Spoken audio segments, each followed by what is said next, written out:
The briefing started at 0900, which I know because I checked my wrist unit twice in the first 10 minutes, and it hadn't moved as much as I'd expected. I was in the back row. The cargo bay observation deck runs about 8 meters above the main floor and looks down over the hold through a set of reinforced panels, good sight lines, a long bench, and a railing I could lean on if I needed to. I had a protein bar. I had my coffee, which was not great coffee but was mine, and the Keth Avar hadn't figured out how to replicate it yet, which I considered a minor triumph. I was the only human in the rear section. The other 4 members of our crew were down front, in the actual seats the Keth Avar had arranged, because Warrant Officer Delacroix believed in showing up correctly and had communicated this to the rest of them before the meeting. I'd told Delacroix I'd be watching from the deck. He'd said, "Ochoa." I'd said, "Sir." He'd said, "Try not to eat during the formal portion." I'd said, "Yes, sir," and then waited until the formal portion started and eaten during it anyway, because the protein bar was going to be stale by 1100, and I had a manifest transfer scheduled at 10:45 that wasn't going to move itself.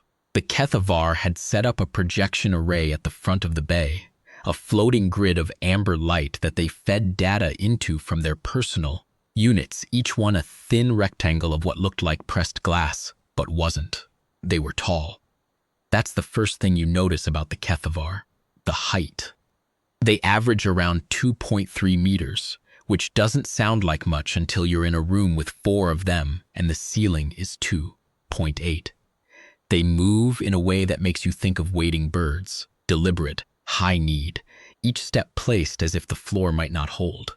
Their plumage, and I am going to use that word because that's what it is technically, though they'd probably have thoughts about me saying it, runs in muted patterns, gray and tawny and rust brown, with some individuals showing a pale stripe along the neck that I understood to be a caste marking. The linguist caste had the stripe. All 4 of the ones presenting today had it.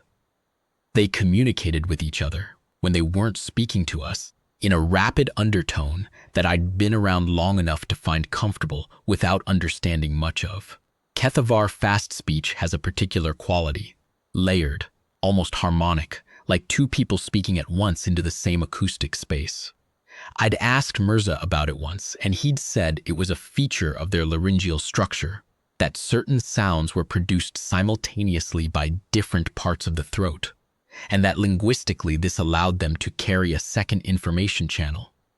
Emphasis, uncertainty, emotional register, simultaneously with the primary semantic content. He'd seemed genuinely excited about this when he explained it. I'd said that was interesting. He'd said it was more than interesting, it was extraordinary, and I'd said sure, and then we'd finish dinner. The one doing most of the talking was senior linguist Keth Varavesi, who I'd been sharing a galley with for 6 weeks, and who had in that time produced approximately 11 formal written analyses of various things that had happened on the ship, and presented each one to the Joint Exchange Committee in printed form because she believed in documentation. I respected this about her, actually. She was thorough in the way that certain kinds of people are thorough. Not because they're worried they'll forget, but because they believe the record is the real thing and everything else is just preliminary. Avesi began. She began by explaining that the Keth Avar Linguistic Institute had, over the course of the past 11 months, completed a full cataloging of functional Terran standard, all 17 recognized regional variants, 42 subregisters, and what she called the phonosemantic scaffolding underlying them. She said this the way you might announce that you'd finished building something large and had checked it twice. The amber grid lit up with nested structures, branching and rebranching in patterns that looked like river deltas from altitude. I ate a section of my protein bar and looked at the patterns. The cataloging was, she said, one of the most complete linguistic mappings the Institute had conducted in 40 years. Terran Standard turned out to be grammatically consistent, phonologically predictable, and informationally dense. The vocabulary was large but not unusually so, within 2 standard deviations of Keth Avar commercial dialect. which was itself not the largest language in the cooperative. The syntax showed some redundancy, but redundancy was a known feature of biological communication systems under pressure. It was not a flaw, it was a buffer. All of this was said with genuine respect, which I noted. Then she got to idioms. She had a whole section on idioms. The amber grid shifted, and a new layer appeared, a scatter of phrases highlighted in a different color, and the color she'd chosen was a warm orange that I thought might have been deliberate, but probably wasn't. She called them contextual anomalies in the signal. She said that across the 17 variants and 42 subregisters, the Institute had catalogued over 11,000 distinct idiomatic constructions, phrases whose semantic content, when parsed against standard vocabulary and grammar rules, produced outputs that did not match their functional communicative purpose. She gave examples. The first one was break a leg, which I will admit is a hard one to open with if you're trying to be fair to us, because on its face, it does sound like a threat.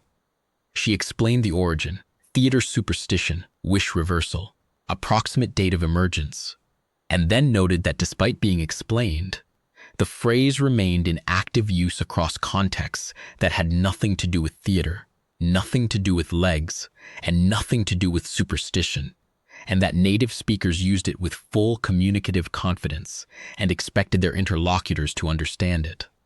This, Avesi said, is the pattern. The grid shifted again. Frequency data, geographic distribution, rate of change over time. She had charts. She had subcharts. She'd broken the idioms into 8 categories by structural type and cross-referenced them against communicative success rates in interspecies contexts, which had required her to pull incident logs from every joint exchange posting the cooperative had records on. I finished my protein bar and moved on to just holding the coffee. Warrant Officer Delacroix was sitting very straight in his chair. I could see his shoulders. They were doing the thing shoulders do when the person they belong to is being professionally polite about something they have opinions on. Delacroix was very good at professional politeness. He'd been on 4 joint exchange postings before this one and had the practiced look of a man who had learned that the most useful thing he could do in a foreign briefing room was take clean notes and ask one good question at the end. To his left was Specialist Second Class Anand Mirza, who was our own linguist by training, and who had been sitting through the presentation with the fixed expression of a man watching someone assemble furniture the wrong way and deciding whether or not to say something. His expression didn't change much, but I could see his stylus tapping against the edge of his notes tablet at a rate that suggested internal processing. The amber grid filled with more examples. Kick the bucket, under the weather, hit the sack, bite off more than you can chew. Each one was parsed against formal semantic rules and produced, as Avesi pointed out, results that were either nonsensical or actively incorrect. You could not kick a bucket to mean dying. The weather had no floor to be beneath. A sack was not a sleeping surface in most contexts. Chewing was not involved in overcommitment, and yet she noted all 4 phrases were in active use, were used with full speaker confidence, and were understood by listeners without explanation. She had the cross-reference data. Native speakers hearing hit the sack in context routed to the correct interpretation. Prepare to sleep with a success rate of 97.3%, with no reported confusion from the phrase's literal content. This, she said, is not communication. This is a transmission system in which the transmitter and receiver share an encoding key that is not encoded in the message itself. The meaning is not in the words. It is in the shared social history that both parties bring to the words. She paused. She let that sit for a moment. The way a careful speaker pauses when they want you to take something seriously, she said. This is informationally a very fragile system. She moved on to the conclusion section. The conclusion was that idiomatic constructions in Terran Standard represented a form of what the Institute was calling pre-rational semantic layering. Communicative structures that had developed before the species had achieved sufficient logical, Formalization to encode meaning cleanly, and that had persisted through cultural inertia despite no longer serving a necessary function. In other words, they were noise. They were the linguistic equivalent of vestigial anatomy. The species had evolved past the need for them, but the phrases stuck around the way that other useless things stick around. Because removal is harder than tolerance, and because the people using them had stopped noticing they were there. She paused. She looked at the humans in the front row. "We want to be clear," she said, "that this finding is descriptive, not evaluative. The persistence of idiomatic layering does not indicate deficient cognition. It indicates that the communicative system developed faster than the capacity for systematic self-analysis. This is, in fact, common among species in the middle developmental range. The Terran Standard Corpus shows other markers of a language in rapid transition, high borrowing rate, fast vocabulary turnover in informal registers, that suggest a system that has been evolving quickly and has not yet had time to clean itself up." "Thank you, senior linguist." His voice was exactly the right volume and had exactly no detectable quality in it whatsoever, which is a thing he was very good at. Avesi inclined her head. The neck stripe caught the overhead light. I drank my coffee. The formal portion ran about 90 minutes. After the main presentation, there was a question period, and the questions from our side were handled by Delacroix and Mirza. Mirza had been waiting. He pointed out that the Institute's corpus had been compiled primarily from written records and formal speech, and asked whether the analysis had accounted for the significant differences between formal and informal register in live speech contexts. Avesi said the Institute had noted the distinction and controlled for it. Mirza said, "How?" Avesi said they had applied a register adjustment coefficient derived from the ratio of formal to informal usage in the corpus. Mirza said, "And what was the source data for the informal register portion of the corpus?" Avesi said it was drawn from recorded exchanges on joint postings, cross-referenced against formal speech from the same speakers to isolate the register differences. Mirza said, "Recorded exchanges. So, documented speech," Avesi said. "Formal recordings, yes, with some ambient capture," Mirza said. "And undocumented informal speech, the kind that happens when people are working, not when they know they're being recorded," Avesi said. "That's more difficult to capture systematically." Mirza nodded slowly in the way that means a person is deciding not to say the next thing they were going to say. He wrote something on his tablet instead. He did not raise his hand again. After the question period, there was a short break for refreshment, and during the break I came down from the observation deck because Delacroix had sent me a message that said, simply, "Come down, Ochoa." I went down. The cargo bay floor smelled like coolant and the specific dust that builds up in any large enclosed space. That gets cycled regularly, metallic and faintly organic at the same time, which is a smell I find comforting in the way that you find comforting the smell of a place you've worked long enough that you've stopped noticing it, except when you're about to leave. Avesi was at the refreshment table, which the Keth Avar had laid out with their usual precision. They didn't eat much during social interactions. It was considered a private activity, but they provided for others with what I could only describe as a kind of formal generosity. There were things for us. There was even, inexplicably, a small pour of something dark that approximated coffee by smell if not by character. I poured some.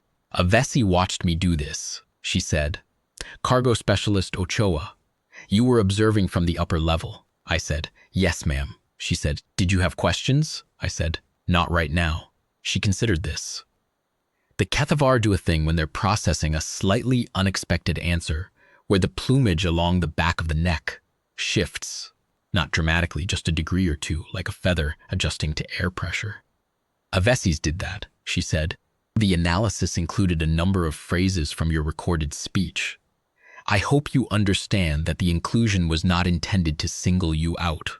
You were simply one of the higher frequency informal speakers in the corpus. I said, "I didn't take it that way," she said. "You were recorded using the phrase, 'It'll shake out.' on 14 separate occasions across the posting.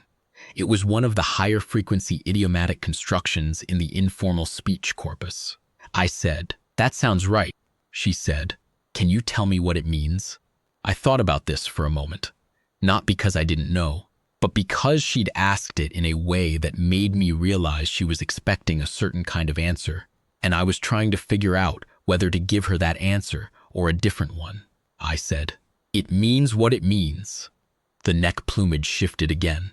She said, "That is consistent with what the research predicted. Speakers of idiomatic constructions frequently cannot provide denotational definitions. The phrase functions as a social cohesion signal rather than an information transfer medium." I said, "Sure."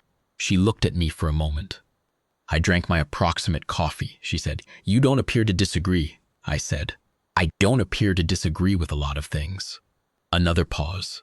Then, because she was thorough, and because I'd come to understand that thoroughness in a Vessi was not a performance but a reflex, she said, "Is there a cargo manifest discrepancy we should be aware of?" Logistics Subcoordinator Fethvar Austin raised it in committee last week. Transfer log classification. Hold section 47. Inbound cycle from Vethic Reach. I said, "There's a discrepancy in the formal record, yeah?" She said, "It's been unresolved for 3 weeks." I said, "Yes, ma'am." She said, "Do you know the cause?" I said, "I do." She waited. I said, "It shook out last Tuesday." She tilted her head. "Not the plumage this time.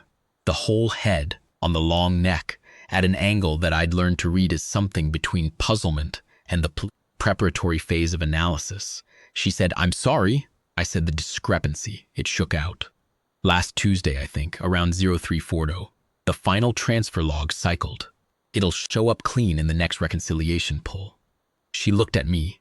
I could see her deciding whether this was a meaningful statement or a demonstration of exactly the phenomenon she'd just spent 90 minutes presenting. She was, I realized, in the uncomfortable position of not being sure. She said, "Could you clarify?" I said, "Sure, but maybe at the follow-up session. I've got a manifest transfer at 10:45. I put down my cup and went back to work.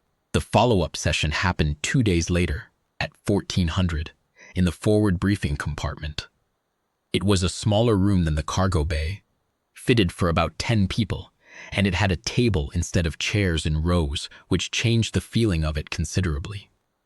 More of a working session, less of a presentation. A Vessi was there with her 2 junior linguists, Fithvar Kesson and a newer one whose name I kept getting slightly wrong and who had not corrected me more than once, which I appreciated. Mirza was there from our side. Delacroix was there.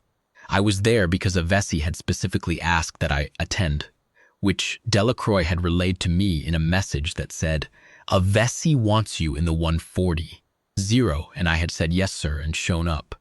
There was also logistics subcoordinator Fethvar Austin, who handled the station-side records, and who I'd dealt with on the manifest issue 3 weeks ago.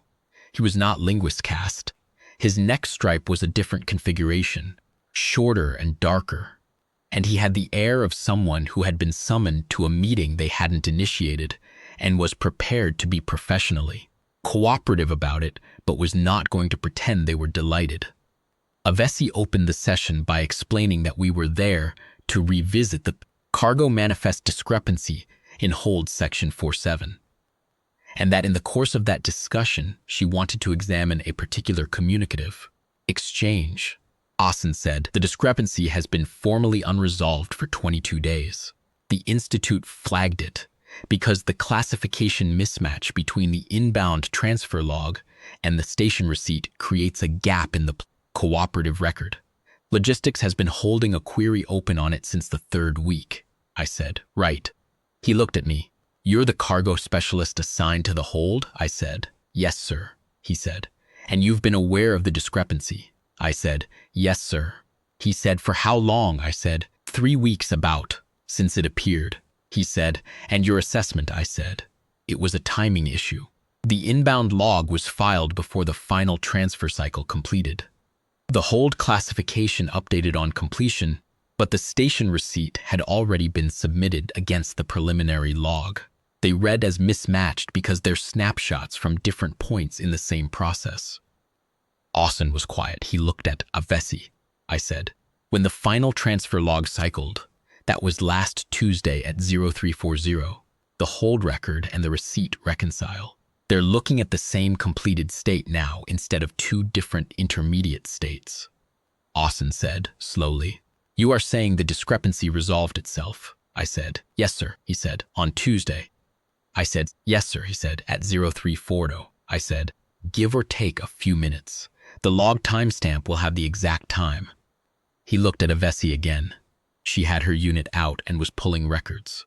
The amber light of the display field reflected off the table surface in a diffuse glow, and for a moment the room was quiet except for the sound of data moving. Then Avesi said, 0347. She said it the way you say a number when you have just finished confirming something you weren't entirely sure you'd believed. Mirza made a small sound that was not quite a laugh. He covered it with a cough, which didn't fool anyone. Austin said, the cooperative record shows reconciliation at 0347 last Tuesday. I said, yes, sir, that's what I said. He said, you knew this. I said, I knew it'd shake out. I didn't check the exact time, he said. How did you know it would resolve? I said, because I've done that transfer cycle 100 times and I know how the logs behave. When you file an inbound receipt against a preliminary log, you get a timing gap. It closes when the cycle completes. That's just how it works, he said. You could have communicated this to the committee. I said, I mentioned it to senior linguist Avesi 2 days ago. Austin turned to Avesi. She did not say anything immediately. One of the junior linguists, Kesson said quietly. She said it had shaken out. Austin said, that phrase was in the report. Kesson said, we flagged it as an idiomatic construction of indeterminate meaning. We noted that the speaker was unable to define it when asked. There was a pause. I said it means what it means. Avesi said without particular inflection, yes. The room was quiet again. Austin was looking at the reconciliation record on Avesi's display with the expression of a man who has spent 3 weeks on a problem and has just been told that it resolved itself last Tuesday and that the information was available on the day it resolved, but was filed under pre-rational, semantic noise, and therefore not acted on. I finished the water I'd been given when I came in. I said, is there anything else on the manifest? There was, as it turned out, quite a lot else. Not on the manifest specifically, but the session ran another 2 hours and 40 minutes, which was longer than I'd planned for, and meant my 16:30 cable check on Section 7 got pushed to the following morning. I didn't mind. The work wasn't going anywhere. What happened in those 2 hours and 40 minutes was that Avesi and her team asked me to explain, in sequence, a list of phrases that had appeared in my recorded speech over the course of the posting. Not all 11,000 from the corpus, just the ones from my personal recordings, which numbered somewhere in the low hundreds. They'd selected about 60 of them for this exercise. I said, all 60? Avesi said, as many as you're willing to address. I said, all right. They went through them. Run it up the flagpole, I said. Try it with the people who'll have opinions about it and see what comes back. Avesi wrote that down. Kesson wrote that down. The younger linguist whose name I kept getting slightly wrong wrote that down with a specific kind of focus that told me this was his first posting and he was very committed. Ballpark, I said. Approximate. Close enough to work with. Don't need exact. In the weeds, I said. Too far into the details to see the shape of the thing. Lost in specifics. That dog won't hunt, I said. That approach isn't going to work. Don't bother.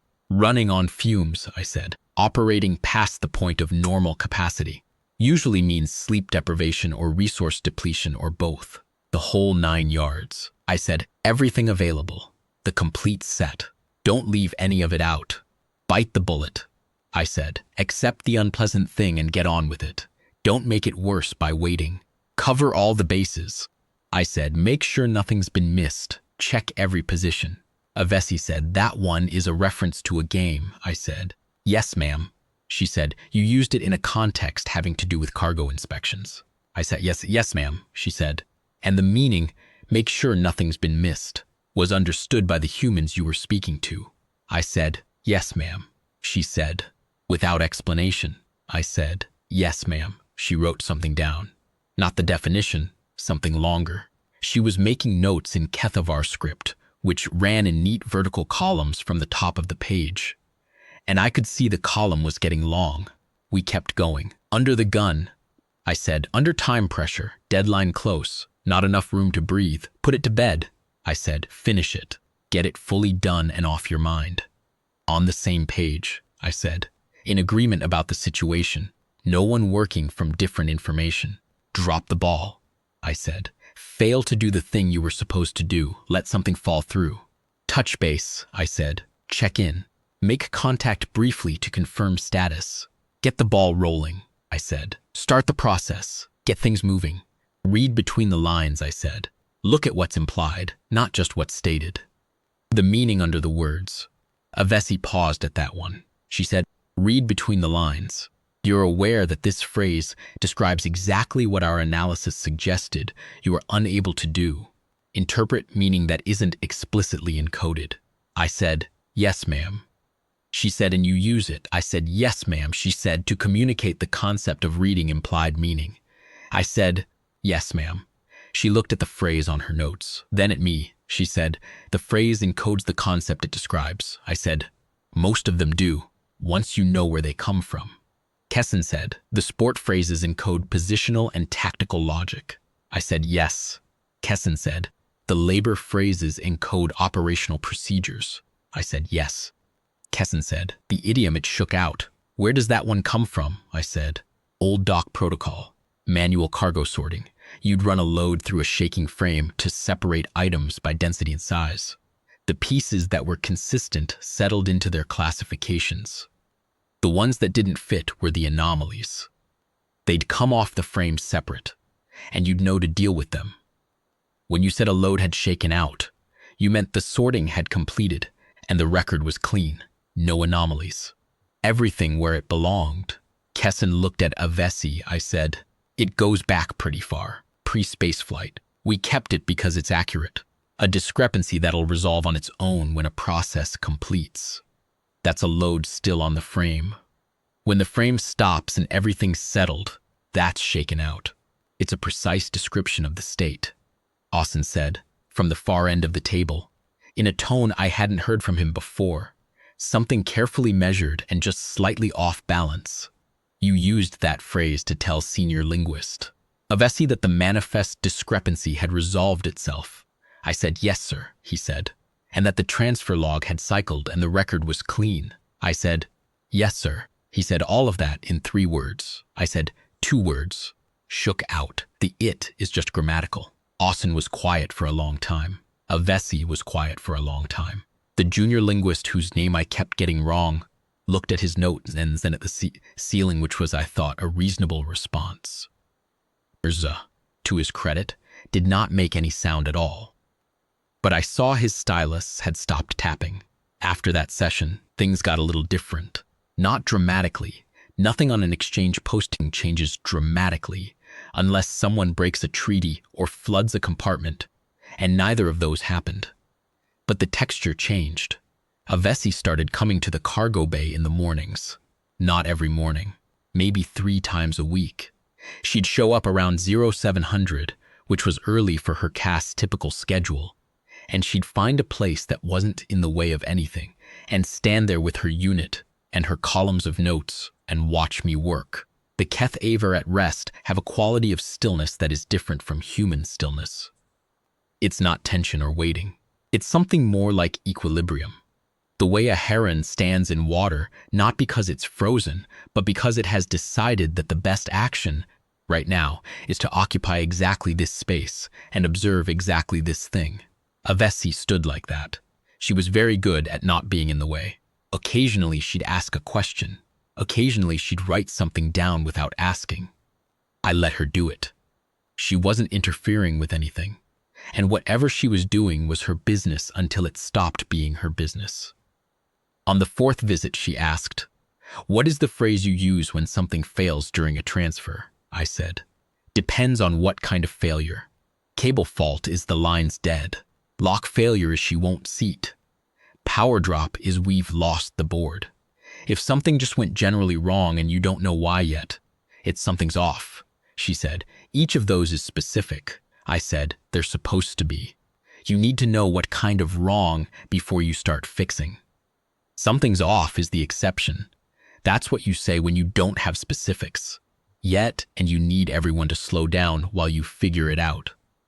It tells the team to hold without telling them what to hold for, she said. And another specialist hearing the lines dead would know to go to the cable, I said. Yes, ma'am. And they'd know not to run power through it until it's been checked. Because dead, in that context, means the cable hasn't been confirmed safe. It's not just location information. It's a status and a procedural instruction, she said without being told. I said, that's the point of having the phrase. She wrote something down. I kept working. After a minute, she said, the Institute's original analysis classified these as informal register and therefore outside the primary analytical corpus. The primary corpus focused on formal speech and written documentation, I said. I know. Mirza mentioned that in the question period. She said, he raised it as a methodological concern. I said, yes, ma'am. She was quiet for a moment. I was running a pre-check on the Section 47 lock mechanisms, which required my attention, but not all of it. The locks on the Cower's Promise were Kethavar manufacture, which meant they were precise and slightly overcomplicated. But once you understood the logic, they were consistent, which was more than I could say for some human designs I'd worked with. She said, we made an assumption that informal speech would be a lower precision layer of the formal communication system. I said, that's backwards. She was quiet. I said, sorry, I mean for cargo work at least. The informal register is the precision layer. The formal documents are the record after the fact. The actual work runs on the short language, she said. The short language, I said. That's what we call it. The working phrases, not formal communication. Just the things you say when you need to be understood fast and accurately. No room for ambiguity when someone's got their hands in a live mechanism. She wrote something that took a while to write. I said, it's not just cargo. Anywhere you've got people doing things under pressure, the language or compresses. It gets shorter and more specific. The precision goes up, not down. Think about it from a practical angle. If you're in the middle of a transfer and something goes wrong, you don't have time to say the primary locking mechanism in holding Section 47 has failed to engage properly. You say she won't seat. And everyone who works cargo knows exactly what that means and exactly what to do next, she said. The idiomatic construction carries operational precision that formal speech would require multiple sentences to convey. I said, yes, ma'am, that's what I've been trying to say. She said, you have not been trying to say anything. You answered my questions, I said. I answered the questions I was asked. She looked at me for a moment. Then she said, the Institute classified your speech as evidence of pre-rational cognitive layering. I said, I know. She said, you attended the presentation. I said, yes, ma'am. She said, and you said nothing. I said, I wasn't asked. She said, you were given an opportunity for questions during the formal period. I said, yes, ma'am. She said, you declined. I said, I had a manifest transfer at 10:45. The neck plumage did the thing again, and then something else happened. Something in the set of the shoulders. A small settling that I'd come to associate with the Kethavar equivalent of a very slow exhale. She said, Cargo Specialist Ochoa. I said, Senior Linguist. She said, may I ask you something plainly? I said, yes, ma'am. She said, did you understand during the presentation that we were wrong? I thought about how to answer that. I thought about it for long enough that she waited, which she was good at. I said, I understood that you were working from incomplete data. She said, that is a kind formulation. I said, it's accurate though. You hadn't studied the informal register. You'd studied the documented language. That's not the same as the language. The documented language is what you write down after the work. The actual language is what happens while the work is happening. You can't get to the second one through the first one. You have to be in the room. she said. And you knew this, I said. Mirza knew this. He raised it in the question period, she said.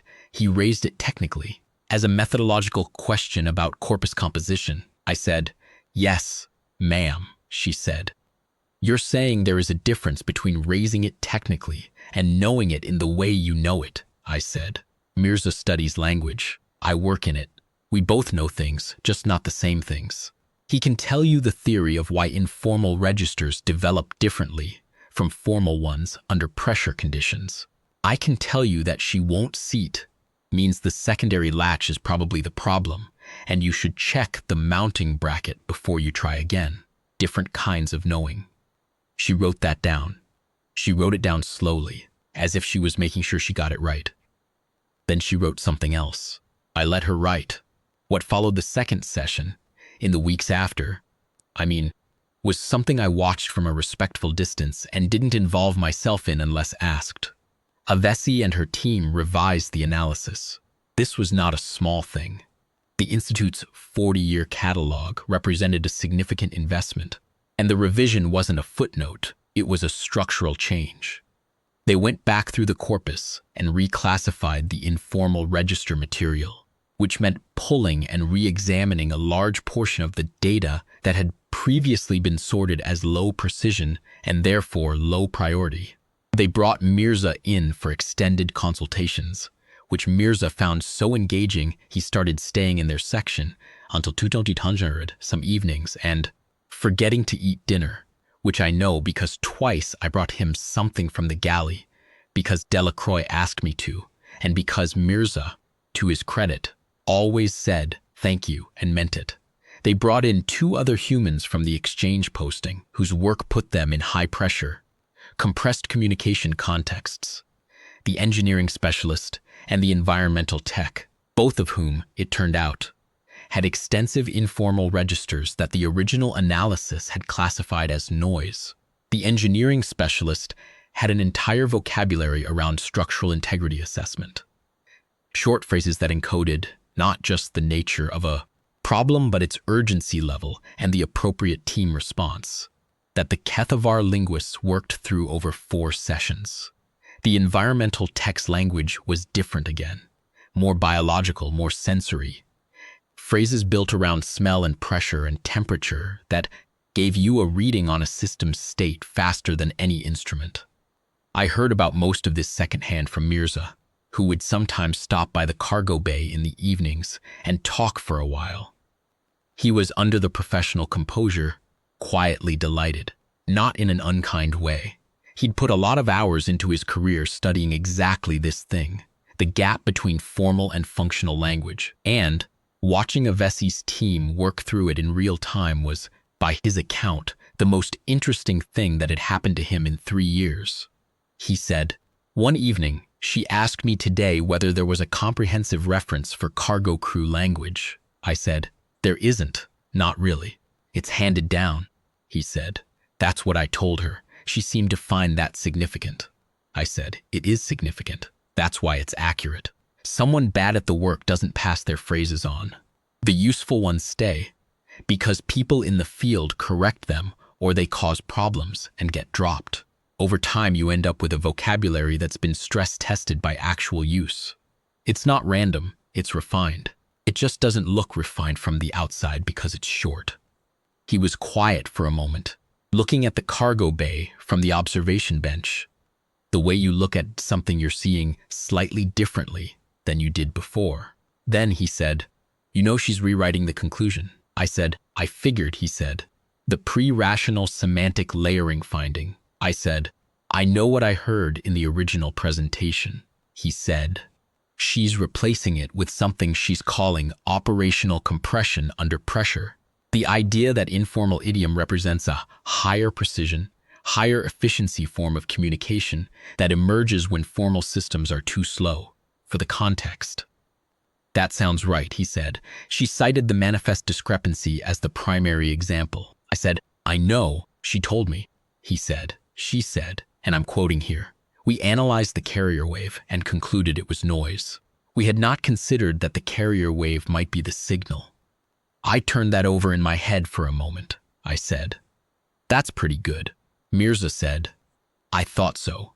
He left a few minutes later. I finished the Section 7 cable check that I'd been pushing back for a week and a half and logged it clean at 21:30. And the hold records for that week showed no open discrepancies, which was the way I liked to end a shift. The next morning, Avesi was back in the cargo bay at 0700. She'd been 3 times the previous week, and now apparently it was going to be a 4th. I didn't comment on this. She found her spot near the secondary bulkhead, not in the transit lane, not near the equipment bays, just in the open corner where she had a clear sight line to most of the main floor. And she watched me run the morning checks. After about 20 minutes, she said, "What does it mean when you say a hold is settled?" I said. "The cargo has stopped moving in transit. Items have found their resting position, and they're stable. Nothing is shifting anymore," she said. "You can tell this without inspecting each item?" I said, "Mostly. The floor tells you, if you know how to read it. In transit, you get micro vibrations from anything that's still working to find its position, a loose stack, a container that's slightly off-center. When the hold's settled, the vibration pattern changes. It flattens out." She said, "You feel this?" I said, "You hear it mostly. But yes, it comes up through the floor too, if you've been in a hold long enough." She was quiet. I ran the check on the Section 3 locks and logged them clean. She said, "You've been working cargo for how long?" I said, 14 years on posting. Before that, dockside at Kessler Station for 6 years. "So 20, she said. "And you learned to read the hold through that experience." I said, "I learned the words first. Then the experience caught up to the words, and they started meaning more." She said, "You learned the words first." I said, "Yes, ma'am. When I was new, the senior crew would say she's settled or the hold's talking, and I'd have to ask what they meant. They'd explain it. Then I'd spend time in the hold, and slowly the explanation would turn into something I could feel. The word came before the understanding." She wrote something down. Then she said, "But you had to be in the hold for the word to become fully meaningful." I said, "Yes, ma'am. The word is a pointer. The experience is the thing it's pointing at. You need both." She wrote that down too. Then she stood quietly for a while longer, watching me work, and eventually she said, "Thank you," and left. Mirza told me later that afternoon that Avesi had come back from the cargo bay and spent 2 hours rewriting the section of the revised analysis that dealt with the relationship between language and embodied experience. He said it changed the framing considerably. He seemed very pleased about this in his careful way. Kesson came by once alone, about 10 days before the end of the posting. He was one of the junior linguists, the more senior of the two, and the one who'd tracked the phrases in real time during the follow-up session, and who had, I'd noticed, asked the better questions. He stood at the entrance to the cargo bay for a moment, as if deciding whether he was actually going to come in. I said, "Specialist Kesson." He came in. He looked at the hold the way people look at spaces that are bigger than they expected. The Corps' promise had a good hold. Not the largest I'd worked, but deep and well organized. And at this point in the posting, I had it laid out the way I liked it. High-density cargo low and centered. Fragile goods secured high against the far wall. The main transit lanes clear enough to move through without having to angle. He said, "You know the hold well." I said, "It's my hold for another 2 weeks. After that, it's whoever's next," he said. "Do you always learn it this well?" I said, "You have to. The hold tells you things if you pay attention," he said. "What kind of things?" I thought about this. It was a genuine question which I appreciated. I said, "Settlement patterns. If cargo shifts, it shifts in ways that make sense. Weight wants to go somewhere, and if it's going somewhere it shouldn't, there's a reason. You learn the sounds, too. Different kinds of movement, different vibrations through the floor. You can tell a lot about how transit is going by what the hold sounds like." He said, "You read it," I said. "Yes," he said, "like reading between the lines." I looked at him. He was looking back. There was something in his expression that was the Kethavar equivalent of being slightly pleased with yourself. Not smug, just the look of someone who has connected something they were working on. I said, "Yeah, Like that, he said. Senior linguist Avesi asked me to thank you, by the way. She said to tell you directly. I said, tell her she's welcome. Though I'm not sure what I did, he said. You answered questions, I said. That's not a special skill, he said. You answered them in full, when you could have answered them differently. I thought about that, he said. The phrase, it means what it means. When she asked you what it'll shake out meant, you knew what it meant. You chose that answer, I said. I gave her an accurate answer, he said. You gave her an answer that was accurate and that also communicated something that a denotational definition wouldn't have. That the phrase was self-sufficient, that it carried its own meaning and didn't need external explanation to function. That's the thing she kept coming back to in the revision, that the phrases aren't broken formal language. There's something else entirely, something that works by different rules. I said, she figured that out from it means what it means, he said. She figured it out from the manifest reconciliation. But it means what it means was what she kept thinking about while she was figuring it out. I didn't have anything to say to that, so I didn't say anything. I thought about the phrase. I'd said it without thinking much. It was just the truest thing I could say in that moment, the way the shortest answer is sometimes the most accurate one. But I could see why it had stuck. There's a kind of statement that's an answer and also an argument at the same time, and you don't always know when you're making one.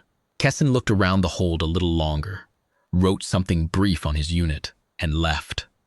I went back to the transfer prep I'd been doing. The Kethavar had a slightly different loading protocol from ours for mixed-density cargo. More documentation heavy, more intermediate confirmations, and I'd been adapting to it over the course of the posting to the point where it was mostly natural by now, though I still thought the intermediate confirmation step between weight recording and position logging was redundant and said so when asked. Avesi had, apparently, included that observation in her notes as well, though I didn't know that until later. The formal exchange posting concluded 6 weeks after the first session. The end of a joint posting has its own particular texture, not a clean stop, but a gradual unwinding. Transfer manifests get settled, personnel logs get closed out, the shared spaces get divided back into their respective sides. The Kethavar have a closing ceremony that involves a formal statement of accounts. Not financial, but relational. What each party has brought to the exchange, what each has taken. It's said by the senior member of each delegation. Avesi delivered theirs. I won't reproduce it in full because it was long, and in Kethavar and I was following a translation on a small unit that Mirza had set up for me. And translation is lossy, as Mirza would be the first to tell you. But the substance of it was a formal acknowledgement that the Kethavar Linguistic Institute's analysis of Terran Standard had been found to be incomplete, and that the revision undertaken during the posting had substantially altered the Institute's understanding of the relationship between formal and functional language in high-pressure operational contexts. She used specific language about this, the formal Kethavar equivalent of "we were wrong" about something important, which I'm told is a phrase they don't use lightly. It comes with a particular grammatical construction that indicates the wrongness was discovered through contact with the thing being studied rather than through independent analysis, which in their tradition is considered the more useful kind of correction. They have a word for it, apparently, something that roughly translates as the learning that comes from watching the thing work. Delacroix delivered ours. He was good at it. He had the thing where the right words came out in the right order without appearing to have been assembled, which is harder than it looks. He said the appropriate things about the value of the exchange and the quality of the Kethavar team and the progress made on the cooperative cargo protocols and the manifest procedures and the enhanced interspecies communication framework that was going to make the next posting's logistics considerably smoother. After the ceremony, there was a reception. The Kethavar did their refreshment thing again, precisely arranged, formally generous. I got one of the approximate coffees. Avesi found me. She said, "Cargo Specialist Ochoa." I said, "Senior Linguist, good statement." She said, "Thank you." Warrant Officer Delacroix also spoke well. I said, "He usually does." She was quiet for a moment. The reception noise moved around us, the low sounds of two crews in the winding down phase, of something that had taken more out of everyone than the initial schedule suggested it would. Someone across the room had found something to laugh about, which sounded like a real laugh rather than a polite one.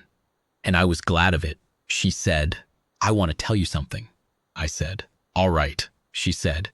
When you said it shook out, on the day of the break, after the presentation, I returned to my quarters and spent approximately 4 hours attempting to determine whether you had given me a meaningful statement or an example of the phenomenon I had just described. I said, 4 hours, she said. I could not resolve it. The phrase, parsed against the formal corpus, produced no coherent semantic output. But you had said it in a context where a meaningful statement was expected, and you had said it calmly, and you had then returned to work. I said, "Yes, ma'am," she said. I eventually filed it as unresolved and went to sleep. I said, and then the reconciliation record showed up. She said, "At 0347 on Tuesday." I said, "Yes, ma'am," she said. "I would like to ask you, and I recognize this is a personal question, and you are not obligated to answer it. Were you aware, when you used that phrase, that I would not understand it?" I thought about this. It was the first time on the posting she'd asked me something where the honest answer was slightly complicated. I said, "I thought there was a chance." She said, "And you used it anyway," I said. "It was the right phrase. It said what I meant," she said. "You could have explained," I said. "You'd just spent 90 minutes explaining to us why our informal speech was pre-rational noise. I wasn't going to argue with your presentation in the break period. I had a manifest transfer at 10:45. The neck plumage did the thing," she said. "You were not being evasive." I said, "No, ma'am. I was being accurate and busy." She said, "When I asked you what the phrase meant, you said it means what it means." I said, "Because it does." She said, "That was not helpful." I said, "No, ma'am." But I wasn't sure at that point whether you actually wanted an explanation or whether you wanted an example of what you'd just presented. You'd already concluded we couldn't define our own idioms. If I'd given you a precise definition, I wasn't sure you'd have filed it as a definition. I thought you'd file it as a speaker trying to construct one after the fact. She was quiet for a moment. She said, "You thought I wouldn't believe you," I said. "I thought the reconciliation record would be more convincing than anything I could say in a break. Period." She looked at me. I held the approximate coffee with both hands because the cargo bay got cold at the end of the day and I hadn't changed out of my work jacket, and the reception room wasn't much warmer. She said, "That is an extremely patient position to take." I said, "It worked out." She said, "Yes, it did." She started to turn away and then stopped in the way she stopped when she'd thought of a thing she hadn't finished saying. She said, "Cargo specialist." I said, "Senior linguist." She said, "The Institute will be publishing the revised analysis. It will substantially change how we approach informal register study for contact languages. The revised conclusion, the operational compression finding, will be the lead section. Kesson is writing a companion paper on doc culture language specifically. He asked me to tell you he may request a follow-up consultation." I said, "Tell him to find me in the cargo bay." She said, "I will." She paused. "The revised analysis will note that the primary discovery came from a routine cargo posting and a 3-day manifest discrepancy." I said, "That sounds accurate." She said, "It is, I believe, the most significant revision the Institute has made in 40 years, possibly longer." I said, "Good." She said, "It comes from a 2-word phrase." I said, "2 words can hold a lot." She stood for a moment longer. The plumage on her neck was still. Whatever she was thinking, she'd gotten it sorted. In whatever way the Kethavar sort things. Not visibly and not quickly, but all the way through. She said, "You dockside people have a phrase for that too, I imagine." I said, "Probably several." She inclined her head. I inclined mine. She went back across the reception to her team. I finished the coffee. It was not good coffee. But it was what there was, and I knew what it was. And sometimes that's the thing that matters.